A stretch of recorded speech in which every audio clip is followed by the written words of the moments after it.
Hi everyone! So for today's video, tara samahan nyo ko. Gagawa ako ng aking dishwashing liquid. So itong ating mga kailangan, 5 liters of water and yung pinaka-mixture.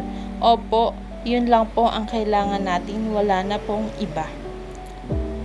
This is from Fave Instakit. Napakadali po nito. Ilalagay nyo lang siya sa tubig at hahaluin. At meron na kayong dishwashing. Kinuha ko pong scent, yung antibac. So, ayan, ilalagay mo lang siya sa water.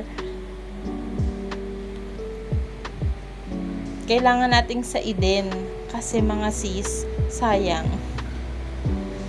Tapos, kuha lang tayo ng panghalo. Kahit anong panghalo, wag lang po bakal kasi magre-react po yan sa pinaka-mixture natin. Halo-halo lang po. Siguro mga 5 minutes mo hahaluin. Hanggang sa ma-feel mo na lumalaban na yung tubig kasi medyo lumalapot na siya. So, ayan na po. Medyo tunaw na siya dyan. Kita nyo naman.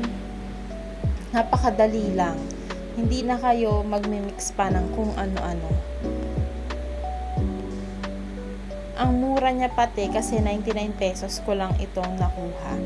At ayan, after leaving it for 3 hours, okay na siya.